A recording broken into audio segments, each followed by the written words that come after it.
بسم اللہ الرحمن الرحیم۔ کالا عالم 16ویں پارے کا خلاصہ اور اس پر مبنی آج کا عمل صالح۔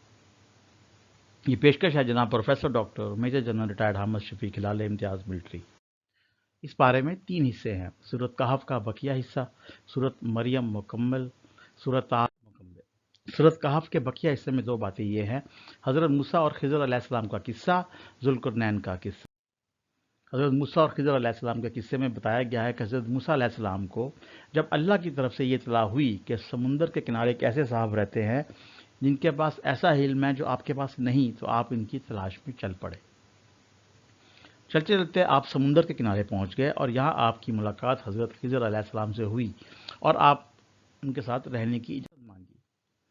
انہوں نے اس شرط پر کے ساتھ اجازت دی کہ آپ کوئی سوال نہیں کریں گے۔ پھر 3 عجیب و غریب واقعات پیش آئے۔ پہلا واقعہ جس میں حضرت خضر علیہ السلام نے اس کشتی کے تختے کو توڑ ڈالا جس کے مالکان نے انہیں کرایہ لیے بغیر بٹھا لیا تھا۔ دوسرے واقعے میں ایک معصوم بچے کو قتل کر دیا۔ تیسرے واقعے میں ایک ایسی گاؤں میں گرتی ہوئی بوسیدہ دیوار کی تعمیر شروع کر دی جس گاؤں والوں نے انہیں کھانا تک کھلانے سے انکار کر دیا تھا۔ حضرت موسیٰ علیہ السلام تینوں مواقع پر خاموش نہ رہ سکے اور پوچھ بیٹھے کہ آپ نے ایسا کیوں کیا۔ تیسرے سوال کے بعد حضرت خضر علیہ السلام نے جدائی کا اعلان کر دیا کہ اب آپ میرے ساتھ نہیں چل سکتے۔ البتہ تینوں واقعات کی اصل حقیقت انہوں نے آپ کے سامنے بیان کر دی۔ فرمایا، کشتی کا تختہ اس لیے توڑا تھا کیونکہ آگے ایک ظالم بادشاہ کے کارندے کھڑے تھے جو ہر سالم اور نئی کشتی زبردستی چھین رہے تھے۔ جب میں نے اسے عیب دار کر دیا تو یہ ظالم کے قبضے میں جانے سے بچ گئی۔ یوں ان غریبوں کا ذریعہ معاش محفوظ رہا۔ بچے کو اس لیے قتل کیا کیونکہ یہ بڑا ہو کر والدین کے لیے بہت بڑا فتنہ بن سکتا تھا، جس کی وجہ سے ممکن تھا کہ وہ انہیں کفر کی نجاست میں مبتلا کر دیتا۔ اس لیے اللہ نے اسے مارنے کا اور اس کے بدلے میں انہیں با کردار اور محبت اور عطا کرنے والی اولاد دینے کا فیصلہ فرمایا۔ گرتی ہوئی دیوار اس لیے تعمیر کی کہ وہ 2 یتیم بچوں کی ملکیت تھی۔ ان کے والد اللہ کے نیک بندے تھے۔ دیوار کے نیچے خزانہ پوشیدہ تھا۔ اگر وہ دیوار گر جاتی تو لوگ خزانہ لوٹ لیتے اور نیک باپ کے یہ یتیم بچے اس سے محروم ہو جاتے۔ ہم نے اس دیوار کو تعمیر کر دیا تاکہ جوان ہونے کے بعد وہ اس خزانے کو نکال کر اپنے کام میں لا سکے۔ ذوالقرنین کا قصہ۔ یہ بڑا زبردست وسائل والا بادشاہ تھا۔ اس کا گزر ایک قوم پر ہوا جو ایک دوسرے وحشی قوم کے ظلم کا نشانہ بنی ہوئی تھی، جسے قرآن نے یاجوج اور ماجوج کا نام دیا ہے۔ ذوالقرنین نے یاجوج ماجوج پر دیوار چن دی۔ اب وہ قرب قیامت میں ہی ظاہر ہوں گے۔ سورہ مریم میں تقریباً 11 انبیاء کرام علیہ السلام کا تذکرہ ہے۔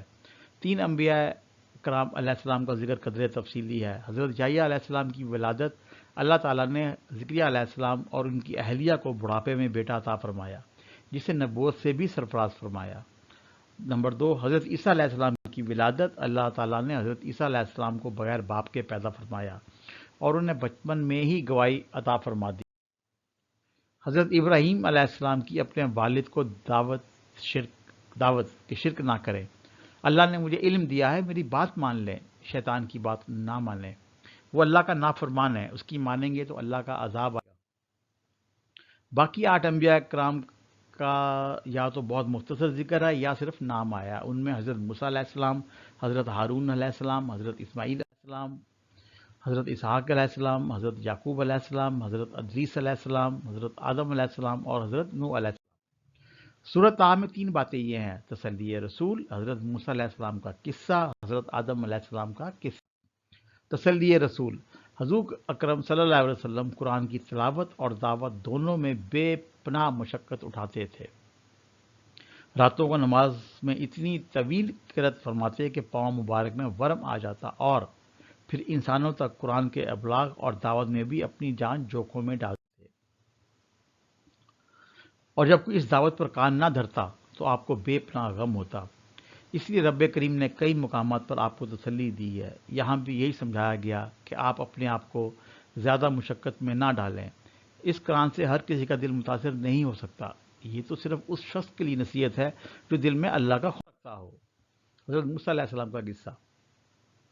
حضرت موسیٰ علیہ السلام کے جو حالات اس صورت میں بیان کیے گئے ہیں ان کو ذہن نشین کرنے کے لیے چند عنوانات قائم کیے جا سکتے ہیں، یعنی باری تعالیٰ کے ساتھ شرف ہم کلامی، دریا میں ڈالا جانا، تابوت کا فرعون کو ملنا، پوری عزت اور احترام کے ساتھ رضاعت کے لیے حقیقی والدہ کی طرف آپ کو لوٹا دینا، آپ سے ایک کپتی کا قتل ہونا لیکن اللہ کا آپ کو قصاص سے نجات دلانا، آپ کا کئی سال مدین میں رہنا، اللہ کی طرف سے آپ کو اور آپ کے بھائی حضرت ہارون علیہ السلام کو فرعون کے پاس جانے کا حکم، فرعون کے ساتھ معاوضہ حسنہ کے اس کے اصول کے تحت مباحثہ، اس کا مقابلے کے لیے جادوگروں کو جمع کرنا، حضرت موسیٰ علیہ السلام کی فتح، ساحروں کا قبول ایمان، راتوں رات بنی اسرائیل کا اللہ کے نبی کی قیادت میں مصر سے خروج، فرعون کا ماؤ لشکر تعقب اور ہلاکت۔ اللہ کی نعمتوں کے مقابلے میں بنی اسرائیل کا ناشکرا پن، سامری کا بچھڑا بنانا اور اسرائیلیوں کی ذلالت، تورات لے کر حضرت موسیٰ علیہ السلام کی طور سے واپسی اور اپنے بھائی پر غصے کا اظہار، حضرت ہارون علیہ السلام کا وضاحت کرنا۔ حضرت آدم علیہ السلام کا قصہ۔ اللہ تعالیٰ نے حضرت آدم علیہ السلام کو پیدا فرما کر مسجود ملائک بنایا، سب فرشتوں نے سجدہ کیا مگر شیطان نے سجدہ کرنے سے انکار کر دیا۔ اللہ تعالیٰ نے حضرت آدم علیہ السلام سے فرمایا اب یہ تمہارا اور تمہاری بیوی کا دشمن ہے، جنت میں رہو، یہاں آرام ہی آرام ہے، نہ تم بھوکے ہوتے ہو نہ ننگے، نہ پیاسے ہوتے ہو نہ دھوپ سے تکلیف اٹھاتے ہو، بس فلاں درخت کے قریب نہ جانا۔ مگر شیطان نے وسوسہ پیدا کیا، حضرت آدم اور حوا علیہ السلام نے شجر ممنوع میں سے کچھ کھا لیا، اللہ نے انہیں جنت سے نکال دیا، انہوں نے اللہ تعالیٰ سے معافی مانگی، اللہ تعالیٰ نے انہیں معاف فرما دیا۔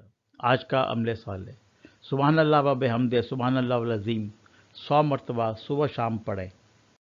اگلا پارہ 17واں۔ امید ہے آپ اب تک ہمارے چینل کو سبسکرائب، لائک، کمنٹس اور شیئر بھی کر چکے ہوں گے۔ اپنا خیال رکھیے گا، اللہ حافظ۔